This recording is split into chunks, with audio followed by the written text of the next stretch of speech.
Et ben attends, je vais faire une clap pour la synchro. Ouh. Bah, bonjour. Bonjour, Comment vas-tu? ça va bien. Écoute, en ce moment, il y a beaucoup de choses qui se passent et ça va bien. Je m'appelle Pandore, j'ai 29 ans, 30 ans dans un mois, quasiment tout pile. J'ai hâte de les accueillir, ces 30 ans. La vingtaine était assez compliquée, Ok. mais là, je sens que c'est beaucoup de changements qui se jouent justement parce que je me suis enfin trouvé. Ça a été beaucoup d'années de sortir de l'adolescence, du quête familial, trouver qui on est, notamment avec la question de transition de genre. Euh, voilà, ça c'est pour mon âge, c'est bon, c'est réglé. Non, mais en plus hier, pardon, je dévie. T'inquiète. Déjà, Vas-y, c'est court. hier, je me suis fait peser avec tu sais, toutes les analyses de graisse, etc. L'âge de Donc, mon t'as le corps, truc c'est que t'as là. 26 ans. Oh, Ouais. slay. Donc, on me donne toujours plus jeune que mon âge. Et sinon, parfait sur tous les trucs, la masse graisseuse, etc., la masse musculaire. Actuellement, je suis dans le commerce, dans la vente. Mhm. Plus pour longtemps et on verra vers où on part. Bon, le monde du travail, c'est assez compliqué pour moi puisque ça m'intéresse pas. Enfin, juste Ok. travailler pour travailler. Mm. Enfin, c'est bon, on fait juste vivre le système capitaliste et puis voilà. Mais du coup, à côté de ça, j'ai beaucoup d'activités, notamment créatives. Donc, depuis mes 15 ans, je fais du dessin. Depuis mes 16 ans, je fais de la couture. Derrière, j'avais passé aussi un diplôme en couture, donc en modélisme. Je pense que c'est ces deux activités qui m'ont mené vers l'univers du drag. Il a juste fallu que je rencontre la communauté LGBT. Parce qu'avant, je faisais ces deux activités, mais pour moi, elles étaient un peu déconnectées. Et puis un jour, j'ai découvert le drag. Et puis là, bah oui, je pouvais dessiner, coudre mes tenues et aller les porter parce qu'il y avait vraiment ça en tant qu'un mec gay dans la vie quotidienne. Bah, tu peux pas porter des robes, tu peux pas porter, enfin, tu peux. Oui, mais C'est la société n'accepte pas de. N'est Voilà. pas ouvert à ce genre de choses. Et je pense que pour moi, il jouait quand même autre chose derrière le fait de vouloir porter des vêtements féminins. C'était vouloir être cette personne-là. Du coup, le drag m'a occupé pendant quasiment 3 ans quand même, hein. J'ai commencé en octobre 2022, Ok. donc un peu moins de 3 ans. T'as connu le drag quand? 2021, juin 2020. Juin 2021, ouais. Ok. Par mon ex. Durant le deuxième date, il m'a invité à une Gemini Night. Et en fait, je suis allé le voir et la personne qui gérait les entrées m'a dit mais vas-y rentre, c'est bon, c'est bon. Et donc c'était mon premier show de drag et je crois, je sais plus qui il y avait exactement sur scène à part Edea. Et Edea qui avait une grosse perruque rousse, une robe fourreau en simili-cuir blanc, il me semble. Et il y a vraiment eu ce truc de... C'était une musique des années 80 et elle lâchait des paillettes et vraiment comme si les projecteurs se mettaient sur moi au ralenti et je me suis dit je veux être à sa place. Ah, c'est trop bien. C'est ça qu'il faut. C'est comme ça que j'ai rencontré la scène drag parce que du coup mon ex était ami avec Jamie Nickey, avec Morgan et vraiment tout un groupe de potes qui étaient très présents sur la scène drag, que ce soit en bénévole ou en artiste et ça m'a un peu fait découvrir tout ça. Les garçons sauvages aussi. Je me suis mise au drag que plus d'un an plus tard, après ma séparation. Parce que c'était un moment où je me suis dit, c'est bon, allez, on y va. Ça faisait des mois que je me disais, je veux passer sur scène. Notamment, j'étais sortie maquillée avec perruque et tenue en garçon sauvage. Et à chaque fois qu'on rentrait à la maison, je lui disais, il se passe quelque chose là. Enfin, c'était pas juste, je me prends pour une femme, ça vient vraiment jouer avec mon identité. Ça a mis du temps avant de se développer un peu plus, hein, mais vraiment, il y avait ce truc de sortie de garçon sauvage où j'avais pas envie d'enlever la perruque, j'avais pas envie d'enlever le maquillage. Et je comprenais pas pourquoi. À cette période-là, j'avais 26 ans. Sur la fin, j'allais pas en garçon sauvage pour m'éviter ce sentiment-là. Ok. M'éviter de ressentir ce truc Que c'est juste un déguisement. Et Ouais. que c'est pas toi. Ouais. Je vois très bien ce que tu dis et pourquoi je ne fais plus de drag. Ça, c'était une autre question. Ouais. Les premières fois où tu étais en drag, genre t'es hyper à l'aise, parce que tu te sens genre vraiment toi. Et après, à force de le faire, en fait, ça t'épuise. Parce que tu sais, il faut que tu l'enlèves. Ouais. Et ça, c'est... Et ouais, non, je vois très bien. Ouais, puis aussi, je pense sur les débuts, quand tu commences à te maquiller, t'as un peu une euphorie et tu dis waouh, je suis super belle. Non. Sur le moment, oui. Tu revois ça 2 ans plus tard et tu te dis ma puce, ton maquillage, il était pas bon. Mais j'ai retrouvé les premiers make-up que j'ai fait, c'est une catastrophe. Je faisais les sourcils en couleur. les lèvres avec la même couleur. C'était plat, il n'y avait pas de coup de fringue. C'était une catastrophe. Parce que toi aussi, tu faisais tes sourcils beaucoup trop hauts. Je gardais mes sourcils, je rajoutais par-dessus. Okay. Tu vois les bonbons là, qui piquent là sur la langue, là, colorés exactement ça sur la gueule, avec les mêmes paillettes et tout, genre. Oui, t'as juste dit gay en fait. Je t'ai mis le drapeau. Le drapeau sur le visage. Je me rappelle, il y a plein de maquillages. Moi, quand j'ai commencé la scène, on m'avait dit, mais t'as déjà fait du drag, c'est pas possible. Pas vraiment, mais en fait, je m'étais énormément entraîné chez moi. Les sourcils, j'ai des photos que personne n'a jamais vues. Ou les sourcils où je regardais Drag Race à ce moment-là, et c'est comme ça que j'ai découvert aussi en dehors de la scène locale. Et il y a toujours les sourcils qui montent vraiment beaucoup. Et quand tu sais pas faire, moi vraiment, j'avais collé. Et j'avais dessiné au-dessus, et vraiment accent circonflexe en fait. Franchement, t'as l'air à la fois étonné, en colère, t'as toutes les émotions sur ton visage, on peut pas dire qu'il y en a pas. T'as choisi 2 photos qu'on a fait. Parce qu'on a dit une, et j'en ai choisi 2 parce que je sais pas choisir, je suis balance. Grâce à ça, ça va être le fil conducteur de l'épisode, reconstitualiser ça. Recontextualiser. Voilà, moi je suis photographe sur Lyon, j'ai fait énormément de photos dans le C'est vrai, je t'ai pas demandé ça, qu'est-ce que tu fais toi? Je suis au chômage. Ah non, j'ai même plus le droit, donc je suis ça. J'essaie de survivre. Et dans le déni. Et je fais de la photo. Beaucoup de photos dans le milieu queer. Je trouve ça hyper intéressant de pouvoir mettre des mots sur les photos que je fais. Parce qu'en fait, chacun a une image, un background derrière. Et qu'il le met sur scène. Et surtout avec toi, enfin, on le ressent, on en parlera plus tard. Mais du coup, tu as terminé cette phase drag pour devenir Pandore. Quelle photo en prio tu voudrais parler? Je pense qu'on va en parler dans l'ordre où ça s'est passé. Je vous la montre. Les auditeurs et auditrices, vous ne les verrez pas. Et du coup, ce qui va être intéressant pour les personnes qui ne vont pas voir la photo, il faut que tu la décrives. Oh là là, j'ai fait ça il y a 15 jours en test pour le TSA, mais on décrit la photo sans l'interpréter. Qu'est-ce que tu vois? Après, tu peux l'interpréter de la manière, et comme ça, les gens, ils vont avoir leur vision. Et c'est une autre façon de lire la photo, je trouve. C'était à la Detox février 2023. C'était une édition spéciale Queeros, il me semble. Pour cette scène, je l'avais vraiment très très bien préparée, donc j'avais fait la perruque, la tenue, tout, comme sur toutes mes scènes en fait. Ouais, mais là, c'est complètement dingue, parce qu'il y avait combien de... C'est une robe à œillets du coup, en simili-cuir doublé avec un satin duchesse, tout en rouge, rouge bordeaux, et le simili-cuir était irisé, cuivré. Il y avait 780 œillets. Enfin, l'année dernière, j'ai fait des retouches sur cette robe parce qu'avec les œillets, la robe n'était plus à ma taille. C'est pour ça que j'avais mis des pads énormes, parce que d'habitude, je ne mets pas de pads, et là, j'avais 5 cm de chaque côté. Les œillets venaient vraiment écartés, j'avais 2 à 3 tailles de trop. Mais toutes les coutures sont faites avec les œillets. Le seul aspect couture qu'il y a sur cette robe, rattacher la doublure au tissu extérieur. Mais sinon, tous les panneaux de tissu tiennent grâce aux œillets. Donc c'est aujourd'hui 900 œillets du coup qui sont passés, même s'il y en a 780 sur la robe. 40 mètres de lassage. Ça en fait, pour enlaçage de passer de haut en bas. T'as mis combien de temps Je faisais une demi-heure. Pour la construction et la pose, j'en ai eu entre 40 et 50 heures. Donc j'ai fait tous mes trous à la main. J'avais tellement mal, j'avais des croûtes sur les mains parce qu'en plus je l'ai fait j'ai commencé 15 jours avant l'événement. Donc c'est le moment où tu es juste dans le rush. Et la veille, j'étais encore en train de poser mes œillets pour vite terminer. Et derrière, avec mon marteau pour les poser. Donc j'avais trouvé des astuces pour pas faire trop de bruit, parce que jusqu'à 2h du matin, je tapais des œillets, donc pour pas réveiller les colocs. Et cette perruque aussi, elle avait été très compliquée parce que c'était inspiré de Mélisandre dans Game of Thrones. Il y a toute une construction en arabesque à l'arrière de la tête, un peu comme une couronne, et puis ça tient avec du gel, de la colle, tout ce qu'il faut pour vraiment que ce soit statique. Ma perruque préférée encore aujourd'hui, là, avec l'arrêt du drag. Enfin, il est incroyable. Bon, la robe, j'ai du mal à la porter, mais parce que c'est un enfer à enlever. Il n'y a pas de système de fermeture. Et que chaque lassage est fait en symétrique. Donc, en fait, au devant, ça fait une flèche vers le bas. Ensuite, sur les côtés, où ça fait des rayures, sur les côtés devant. Sur le côté, c'est des croix.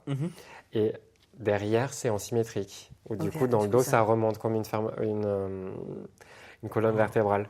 Mais vraiment, j'en étais très fier à l'époque quand je l'ai faite. Enfin, j'en suis toujours très fier. Et vraiment, cette perruque et cette tenue, c'est vraiment celle avec la robe de princesse Donc je veux pas me débarrasser, ça reste. Tu m'étonnes. Mais par contre, celle-ci, je peux pas la porter, quoi. Enfin, je sais que la robe de princesse, ça sera ma robe de mariée. Mais celle-là, c'est vraiment juste, elle est belle sur cintre. C'est une pièce de collection. Oui, oui, oui. Bah, Ah non, mais vraiment. Première paire, c'était la Rousseau au baston. La Rousseau, tu m'oublieras. Ça me dit quelque chose. Oui, à l'époque, il y avait le baston. Ensuite, j'avais fait une deuxième scène à baston, il me semble. Mhm. Ouais, c'est là que Morgane m'avait dit, toi, je te laisse encore un peu évoluer et après je te book. C'était I Will Survive. Mhm. Et derrière, je suis allé sur une Gemini sur King de Florence and the Machine. Non, du coup, c'était à la Gemini Ouais. que je t'avais vu. Donc, j'étais censé faire ma première à la Gemini et finalement pas du Ok. tout. Ah non, Ouais, mais j'avais vraiment besoin de faire quelques scènes avant. C'était un peu stressant, la Gemini, du fait que j'étais plus avec mon ex de et pouvoir c'était faire ses passer le proches, message. etc. Je savais qu'il allait être là. Et j'avais besoin de, en fait, déjà faire mes armes sur scène parce Mhm. que, en fait, vraiment, quand j'ai fait ma première scène, j'ai prévenu personne, Ok. à part ma meilleure amie. J'ai Yeah. prévenu personne. Ok. Et tout le monde était en mode, mais Pandore, tu fais ta première scène, tu nous as pas dit, on voulait être là. Mais moi, je voulais pas, en fait. Laissez-moi Parce que, tranquille. ok, elle était bien, mais dans le doute que ça aurait été de la nulle Mhm. pour après, pour une première, franchement.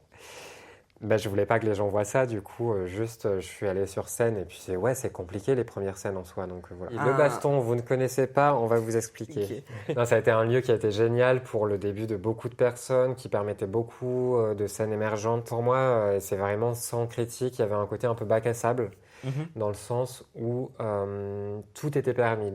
Il n'y avait pas une exigence qui était posée, là où par exemple, à la Gemini, il peut y avoir quelque chose de... On recherche la performance, on recherche l'excellence. Un petit stress, une petite angoisse de Ah, se je- dire, waouh, tu dois faire ta première scène Bah, moi, à j'ai une fait ma Gemini. première scène à Gemini et j'étais comme ça. Et du coup, bah, je me suis vautré, j'ai plus de souvenirs de la perf. Ça, personne n'a de souvenir de sa première paire, qui est à l'image de ce qui est attendu. En fait, c'est une soirée qui était installée comme de la performance, de l'excellence, et du coup, forcément, il faut être au niveau. Tandis qu'à Bassan, il y avait un peu plus ce truc de grande famille, C'est ça, tu te tu vautres, viens c'est comme pas tu grave. veux, c'est pas grave, juste t'as passé un bon moment sur scène, c'est le plus important. Pour commencer, c'était quand même plus agréable de se dire, bon voilà, je sais que je suis dans un lieu qui me permet Mhm. d'évoluer, qui va pas me juger sous les mêmes lunettes qu'une personne qui a 3, 4, 5, 10 ans de drague. Nous, on a la chance où il y avait, enfin, quand t'as débuté dans le drag, il y avait très peu de vieilles dragues. Mhm. Ça se Oh mettait sur la doigt de l'homme.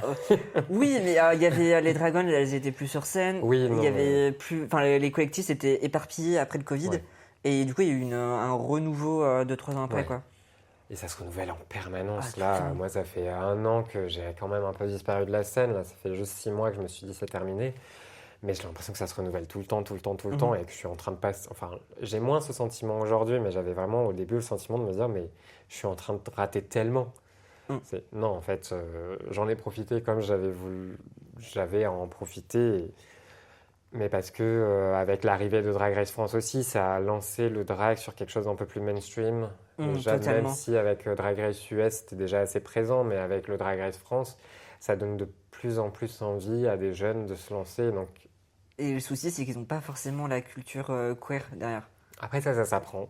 Ça J'ai s'apprend. envie de te Non, c'est dire. clair, parce que moi, genre, je me suis pas du tout construit sur Drag Race. Oui, Même si j'avais et tant vu. mieux. Ah, c'est clair. Bah, parce que pour moi, c'est pas du drag, c'est juste un concours de beauté, genre c'est Miss France. Même si j'ai travaillé, enfin, je travaille avec des personnes de Drag Race. Oui, mais En faisant pareil, mon trait, tu vois. ça va quand même un peu plus loin. Mais Mais c'est un concours de dernièrement, je l'ai beauté. partagé en disant, en fait, il faut pas oublier que Drag Race, ça reste la société capitaliste Mm. qui s'insère dans un mouvement qui se voulait anticapitaliste. Ah non, oui, mais de toute Et façon, pour tu peux pas, du autant, moment que tu fais de l'argent, tu peux pas te rentrer dans ce ouais, cercle-là. et que j'adore regarder Drag Race quand même, mais Mm. je perds pas de vue en me disant, il y a beaucoup de personnes du public qui peuvent se dire, oui, cette tenue, pour toi, elle est pas au niveau, etc. Enfin, mais en Ça fait, se passe on n'a pas pas comme les ça mêmes derrière. moyens. Quand Ouais, on puis est même sur ça la se- scène locale, on va mettre 500 balles dans une tenue Mm. et ça fait quand même un sacré budget parce qu'on est des personnes précaires. Sur Drag Race, tu triples, quadruples le Bah, tu budget mets par minimum tenue. 10 000, tu prépares Ouais. ça en un mois, et des fois, tu vois la tenue le jour J. Oui.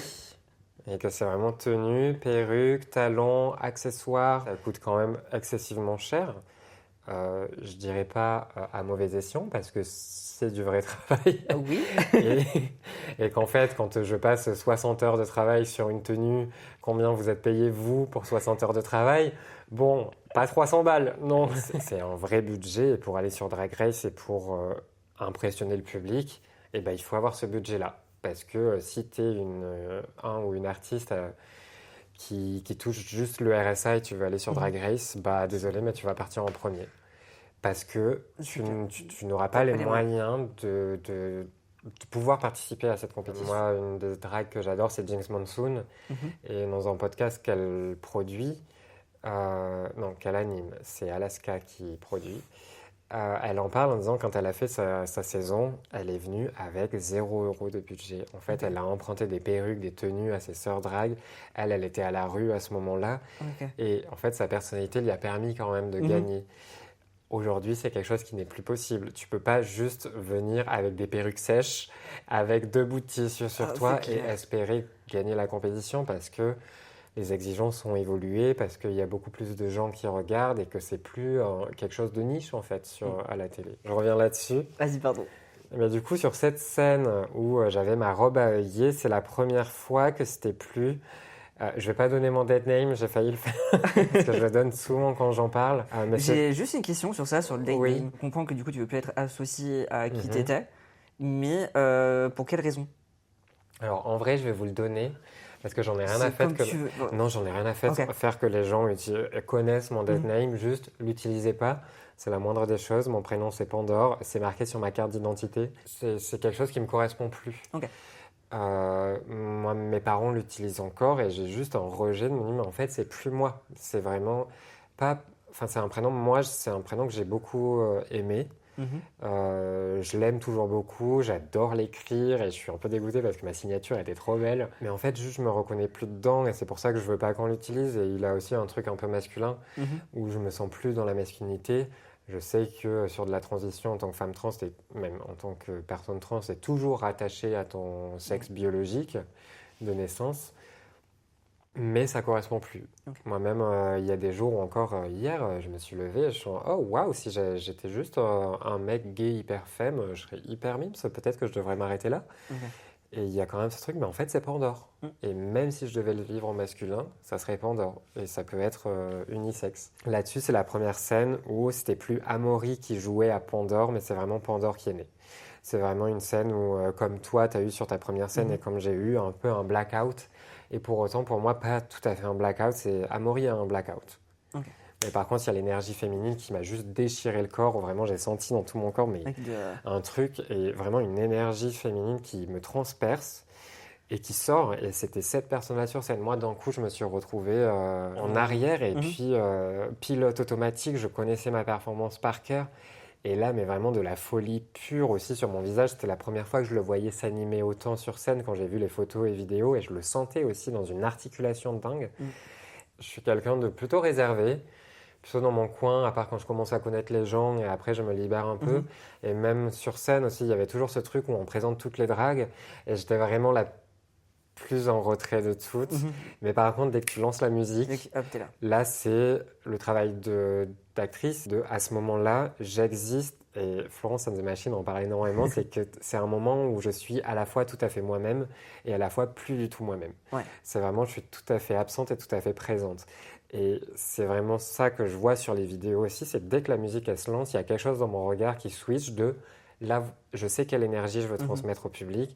Et j'ai pas besoin de faire des mouvements de dingue, etc. C'est juste dans l'utilisation de mon corps, dans l'utilisation de mes expressions faciales, comment je regarde le public, est-ce que je le regarde dans les yeux, est-ce que je regarde à côté, et tout ça, ça crée une énergie particulière qui vient transmettre, enfin c'est vraiment pour moi c'est transmettre une énergie quand je vais sur scène.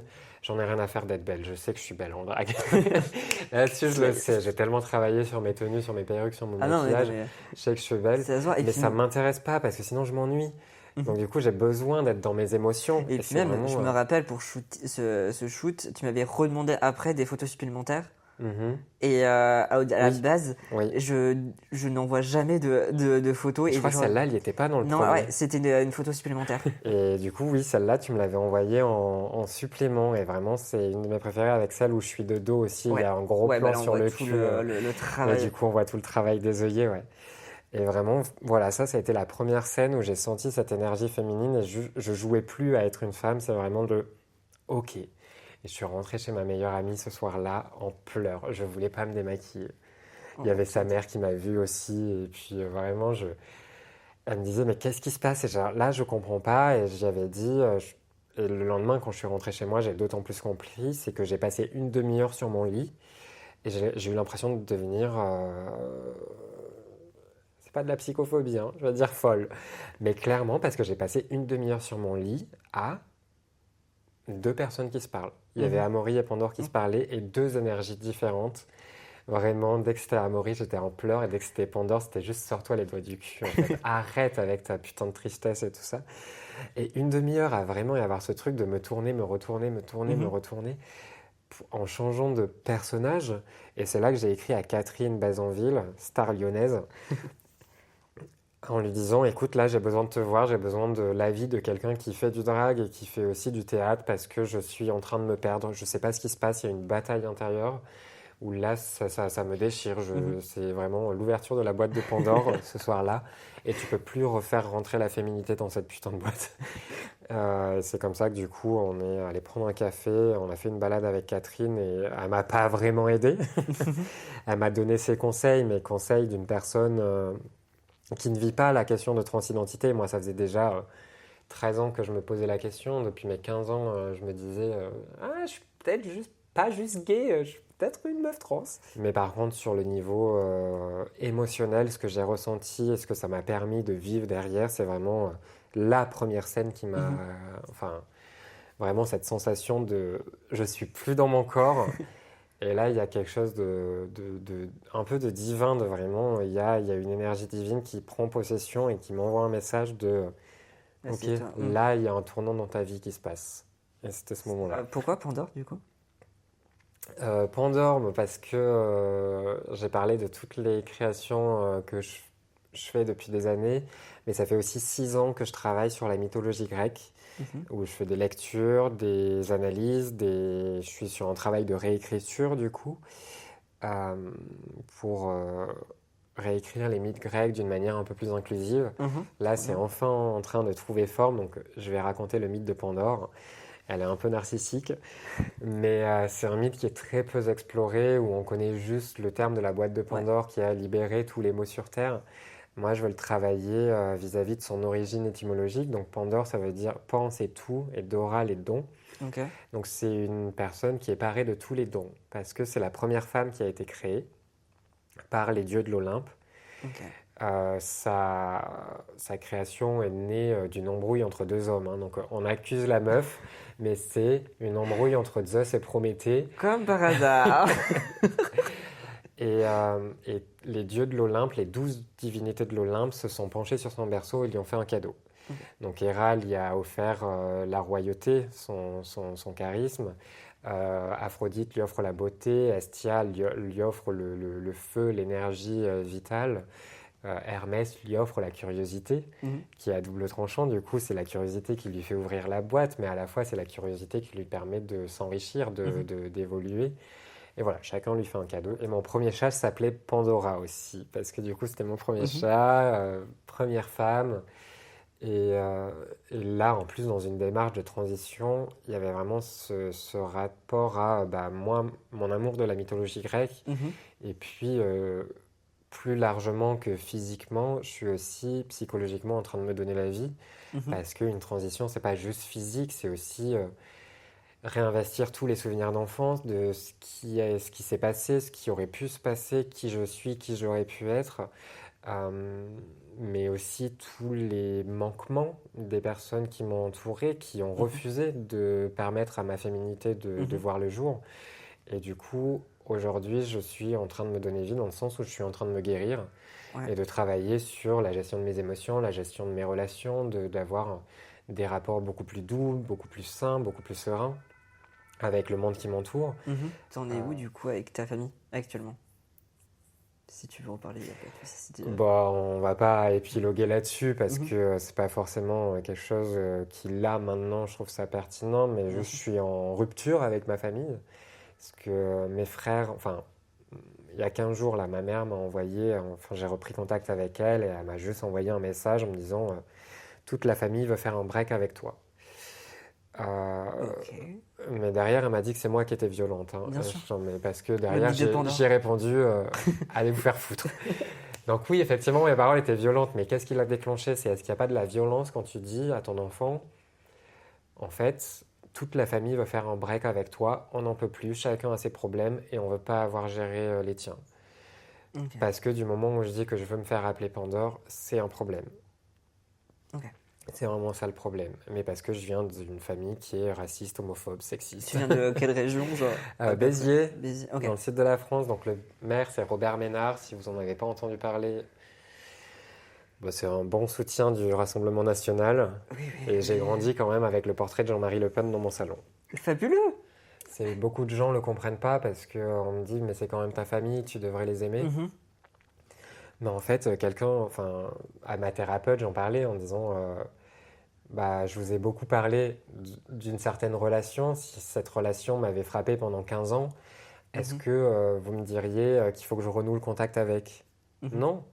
Donc, pourquoi, si mon père m'a frappé pendant 15 ans, on vient me répéter en permanence, mais c'est ton père, il faut quand même l'aimer?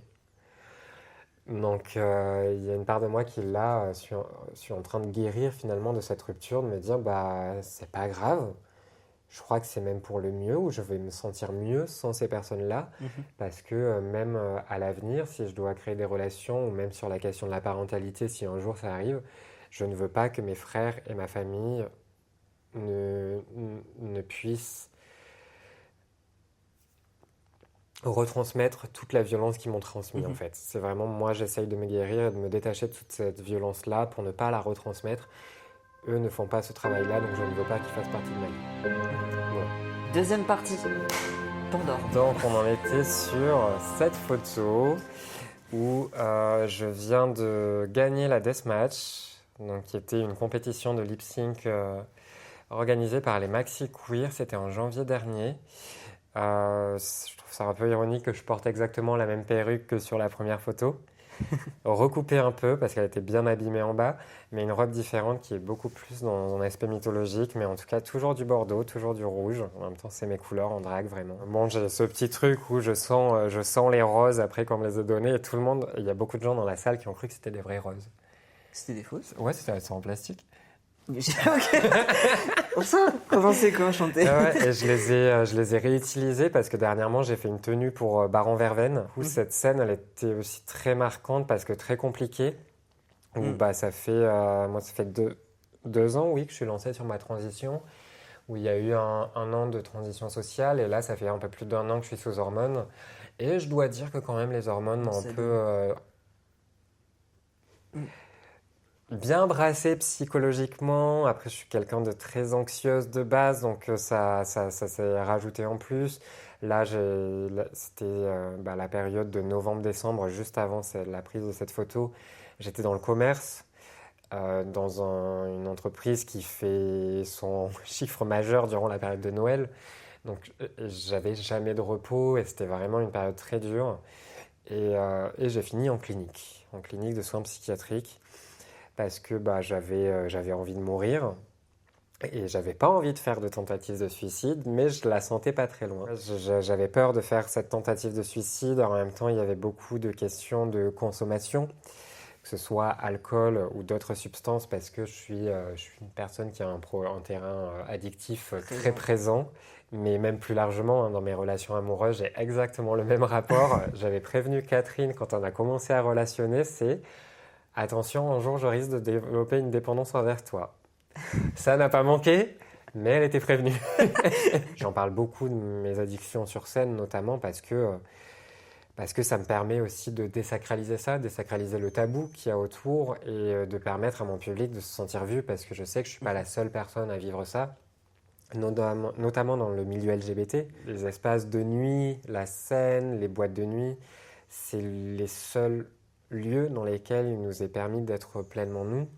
Et forcément, quand tu fais soirée jusqu'à 5h, voire 10h du matin, il y a forcément des choses qui rentrent dans ton corps pour te permettre de tenir.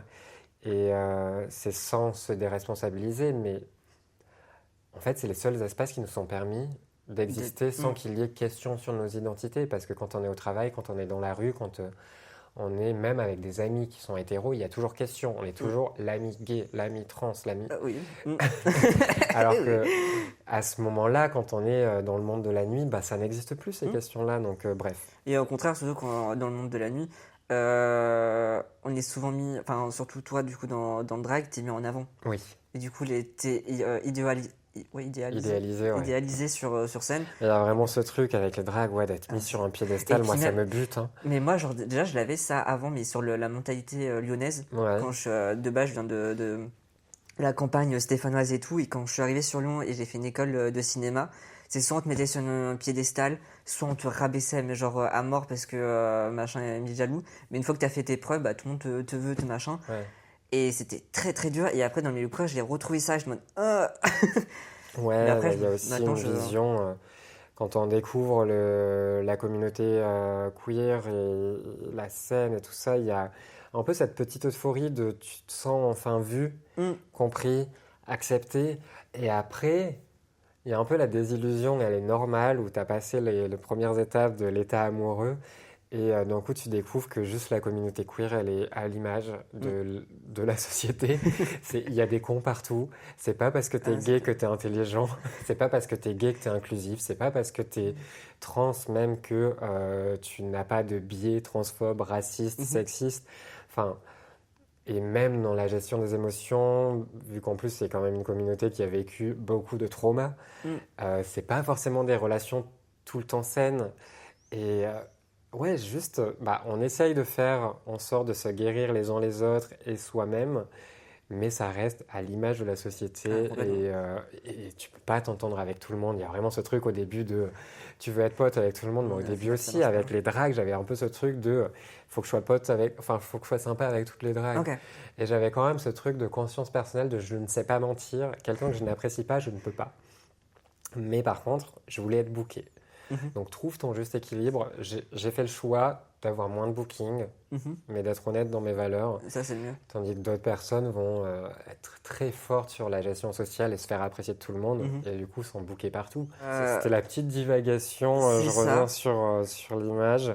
Ouais, j'étais en permission, donc j'étais rentré le 17 janvier à la clinique, et ça c'était le 31, donc on m'a donné une permission d'une nuit.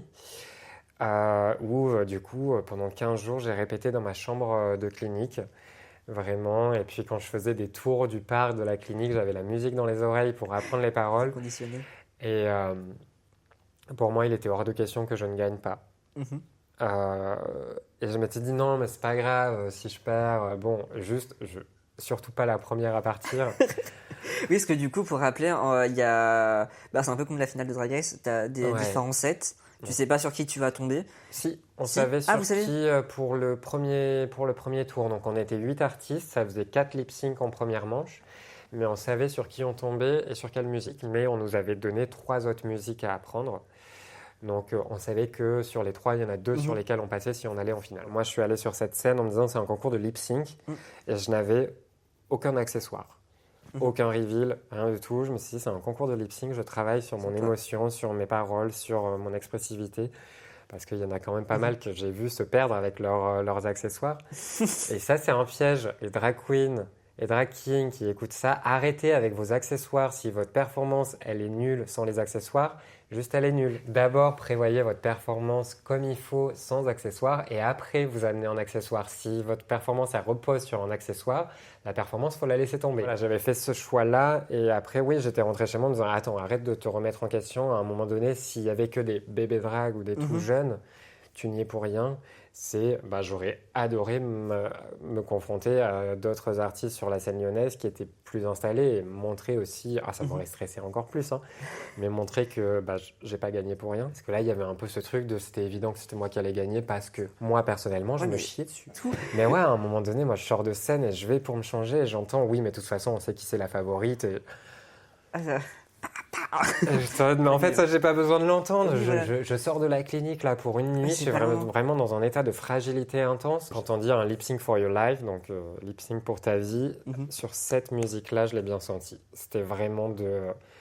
Là, j'ai réussi à aller en finale. Il est hors de question que je parte sans cette coupe, sans cette victoire. Surtout sur Fighter, à un moment donné où je suis en clinique parce que j'ai pas envie de mourir.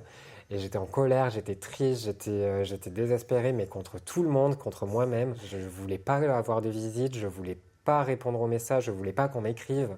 Parce que j'étais en colère contre tout le monde. Mais en fait, j'ai envoyé des signaux d'alarme et personne n'a agi. Et là, maintenant qu'on voit que je suis dans la merde, tout le monde m'écrit en me disant « Est-ce que ça va ?» Non, trop tard. C'était avant qu'il fallait s'inquiéter. Toute cette colère qui est revenue sur scène en disant « Mais là, je repars avec cette victoire. Là, I'm a fighter, c'est... j'ai pas besoin de vous. Mais juste laissez-moi vous montrer que même là, à ce moment-là où je suis au plus bas dans ma vie, je gagne quand même. Je ne ferme pas totalement la porte au drag, mais je pense que cette version-là de Pandore n'existera plus vraiment, où je pourrais performer en tant que femme trans, mais plus en tant que drag queen. Ok. Ça, non. Parce que ça venait me créer aussi quelques jeux interne où l'image de la drague, c'est toujours, de la drag queen en tout cas, un homme qui se travestit, qui se transforme en femme. Et là, ça me renvoyait toujours sur le truc de transformation et pas être. Ouais, je me maquillais entièrement et là, j'avais cette petite vision de tu seras toujours un mec qui se prend pour une femme. Alors que là, au quotidien, que j'ai juste un peu de blush ou pas du tout de maquillage, je me sens beaucoup plus à l'aise. Et parce que aussi, je me rends compte que ma féminité ne passe pas par le maquillage, ne passe pas par les perruques, ne passe pas par les talons, ne passe pas non plus par les jupes et les robes. Je suis incapable d'en porter. C'est les pantalons taille haute, bien cintrés, ça fait un cul de dingue et ça féminise une silhouette. Il n'y a pas besoin des jupes. Beaucoup de cheminements personnels auxquels je ne m'attendais pas. Quand on parle de drague, quand on parle de transition, il y a vraiment cet aspect déjà marquant physiquement que la société globalement a en tête.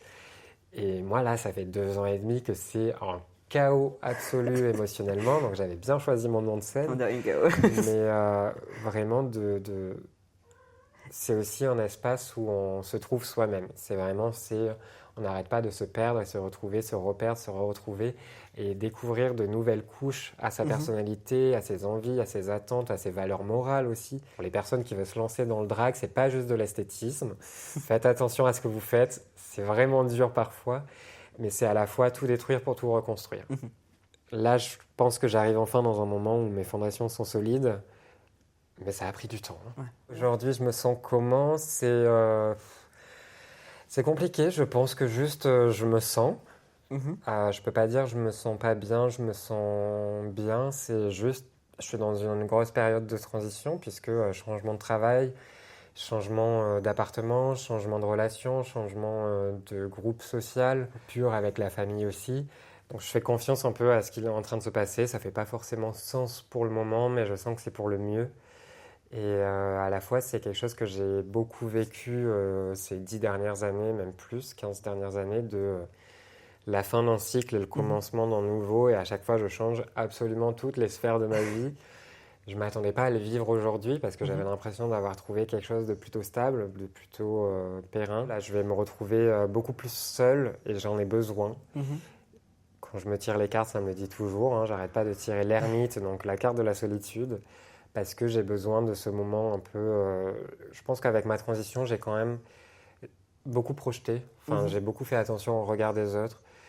Même si j'étais consciente de quel était mon propre regard et que là, j'ai besoin de me retrouver physiquement, émotionnellement et psychologiquement toute seule. Je vais avoir 30 ans et je crois que je le vois arriver. Et je crois que c'est pour le mieux parce que vraiment, quand je me vois au futur, et ça, c'est quelque chose qui a changé, je ne me voyais pas vieillir. Je pensais que vraiment ma vie s'arrêterait à 30 ans. Finalement, c'est une vie. Oui, au masculin, ma vie est terminée avant mes 30 ans. Et que là, je me vois vieillir et je suis sûre qu'à 40 ans, je serai instoppable en fait. Déjà, psychologiquement, je serai beaucoup plus sereine, encore plus que ce que je suis aujourd'hui, mais parce que j'ai encore beaucoup de travail à faire. Vraiment, se construire en tant que personne et non plus comme un enfant à qui on a imposé des valeurs, à qui la société a imposé des valeurs. C'est à ce moment-là qu'est-ce que toi tu choisis, quel est ton chemin de vie, comment tu te comportes avec les gens. Et ça prend du temps de trouver ces pistes et surtout comment les mettre en application. Et oui, la vingtaine, c'est dur. Enfin, ouais, moi c'est pour ça que je dis les 30 ans, je les accueille avec plaisir. Où, là, on commence un peu à me shader, me dire ouais, tu vas avoir 30 ans, t'es vieille. Mais oui, et alors enfin, je suis la première à faire des blagues sur l'âge, mais moi je les accueille avec plaisir en fait. J'aurais aucun tabou à dire ouais, j'ai 30 ans. Parce que déjà, j'en fais moins. Mais, et avec le drag, vraiment, j'avais un truc, la compétition.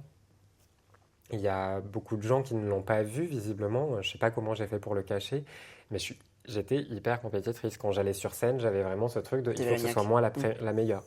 Il est hors de question que je me fasse éclipser par quelqu'un d'autre. Et c'est un sentiment qui me bouffait, en fait, parce que ta petite euphorie pendant une soirée où tout le monde t'applaudit en se disant c'est génial, et le lendemain, tu te retrouves seul chez toi en disant bah c'était pas si top, et puis maintenant, il faut recommencer.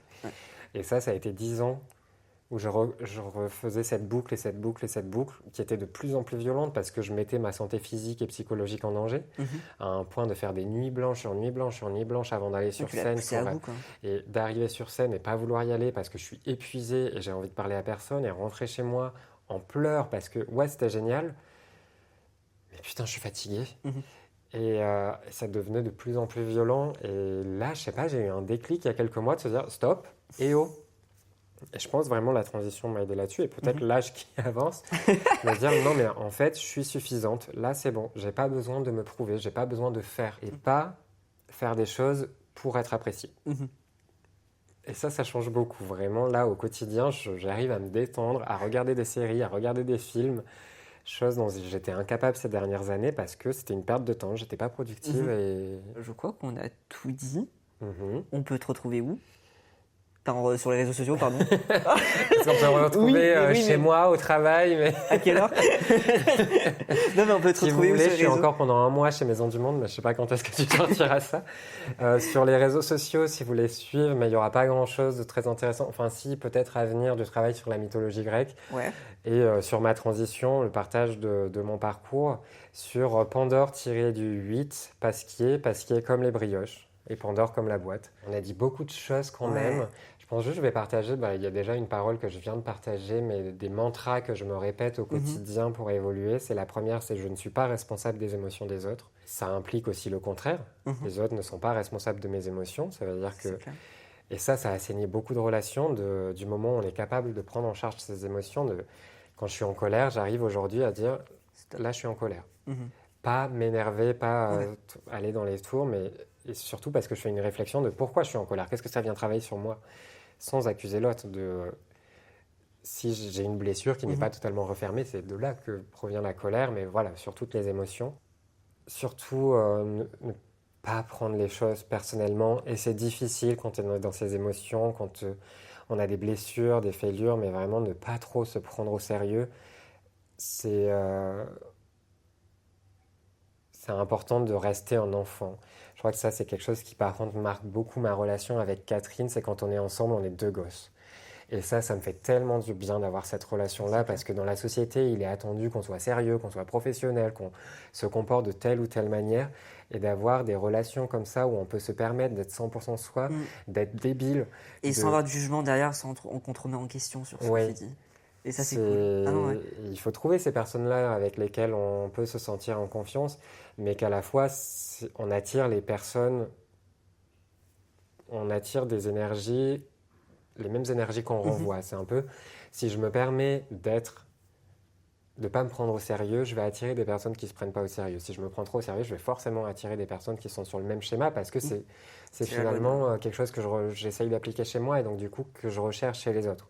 Et même au travail, moi je suis pas la personne la plus professionnelle du monde. Je suis une catastrophe. Quand j'étais dans la vente, mais j'étais une catastrophe. J'ai pu faire toutes les conneries possibles. Une fois, j'ai fait la fermeture du magasin, j'avais oublié, j'avais pas vu qu'il y avait un client qui restait. Oh waouh. Alors non, ça par contre non. Moi je suis hyper professionnel. C'était la première fois que je fermais le magasin. Je parlais avec mon collègue, vu qu'on se connaissait pas, genre on a matché et on a parlé. Puis on n'a pas vu, en fait il y avait un angle mort et t'avais un gars, genre surtout on l'a dit, genre qu'on fermait le magasin et tout, qui a pas vu et puis on a fermé le rideau. Le nombre de fois j'ai cassé le rideau de la boutique parce que t'en avais un collègue qui avait mis un carton en dessous que des Ok. conneries. Puis même aux clients, je racontais n'importe quoi. Non, mais voilà, c'est plutôt ça, mais avec les clients, je suis en roue libre, hein, vraiment sur de l'humour, sur des réflexions, etc. Et des fois, je suis un peu limite, mais Moi, je ça m'a sens jamais aussi ce mis qui en passe ou défaut. pas.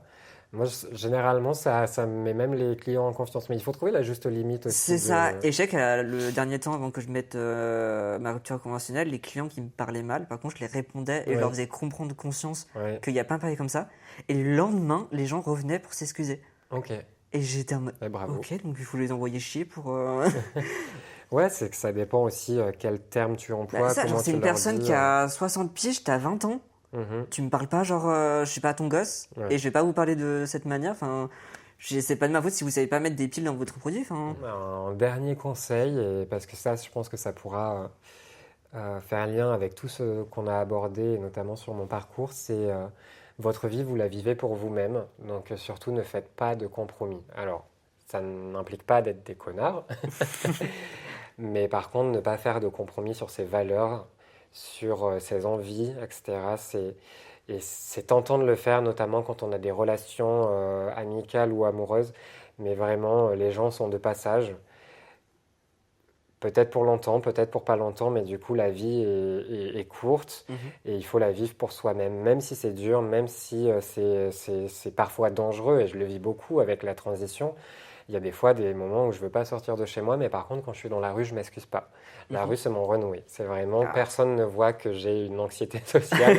C'est vraiment, je refuse de m'écraser dans l'espace public, notamment face aux hommes, parce que c'est eux qui occupent majoritairement l'espace public de manière agressive. Mais vraiment de vivre vraiment et pas s'enfermer dans des questionnements, dans des peurs, etc. À un moment donné, il faut sauter le pas parce que vous ne serez jamais prêt. Vous ne serez jamais prêt ou prête. Si vous attendez le bon moment, il n'arrivera jamais. À un moment donné, juste, il faut se sortir les doigts et y aller et essayer. Et on peut être bien accompagné là-dessus. c'est clair. Ouais. Merci beaucoup, Pandore, pour cet entretien. Merci beaucoup pour cet entretien. Vous pouvez retrouver cet épisode sur toutes les plateformes. Merci beaucoup à toi pour ce moment. J'espère que les prochains épisodes se passeront bien, que tu trouveras le format qu'il te faut. Très bien, merci en tout cas.